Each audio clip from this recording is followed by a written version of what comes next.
ಉತ್ತರ ಪ್ರದೇಶದ ಬಲಿಯಾದಲ್ಲಿ ಹಿಂದೂ ವಿವಾಹಕ್ಕೆ ಸಂಬಂಧಿಸಿದ ಹಗರಣವೊಂದು ಬೆಳಕಿಗೆ ಬಂದಿದೆ. ಅಲ್ಲಿ ಸುಮಾರು 568 ಹುಡುಗಿಯರು ವರ ಇಲ್ಲದೆ ಮದುವೆಯಾಗಿದ್ದಾರೆ. ಈ ಘಟನೆಯು ಜನವರಿ 25ರಂದು ವಧುವಿನಂತೆ ಅಲಂಕೃತಗೊಂಡ ಹುಡುಗಿಯರು ತಮ್ಮ ಭಾವಿ ಪತಿಗಳಿಲ್ಲದೆ ಏಕಾಂಗಿಯಾಗಿ ಮದುವೆಯ ವಿಧಿಗಳನ್ನು ನೆರವೇರಿಸಿದ್ದಾರೆ. ಕೊರಳಿಗೆ ಅವರೇ ಹಾರ ಹಾಕಿಕೊಳ್ಳುವಂತೆ ಮಾಡಲಾಗಿದೆ. ಈ ಪ್ರಕರಣವು ಮುಖ್ಯಮಂತ್ರಿ ಗುಂಪು ವಿವಾಹ ಯೋಜನೆಯಡಿ ನೀಡುವ ಹಣವನ್ನು ಪಡೆಯಲು ಸ್ಥಳೀಯ ಆಡಳಿತವು ಈ ಕಾರ್ಯಕ್ರಮವನ್ನು ನಕಲಿ ಮಾಡಿದೆ ಎನ್ನಲಾಗಿದೆ.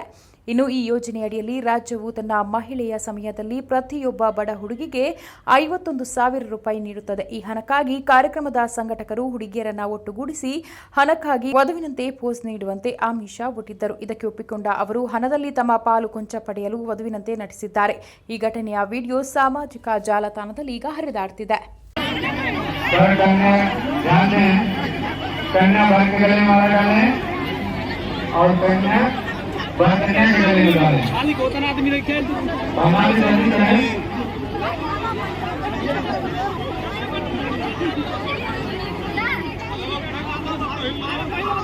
अब जो डालने हैं वो बैठ जाए, जिन्होंने बार करने के लिए वो डाल दिया बैठ जाए।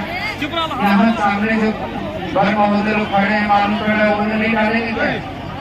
आप लोग डालिए ना। अच्छा अच्छा बैठ जाए बैठ जाए। देखिए और पैसा होता है उसे डाल दे, गुरुआ डाल दे, ग्रंथि बंधन कराए।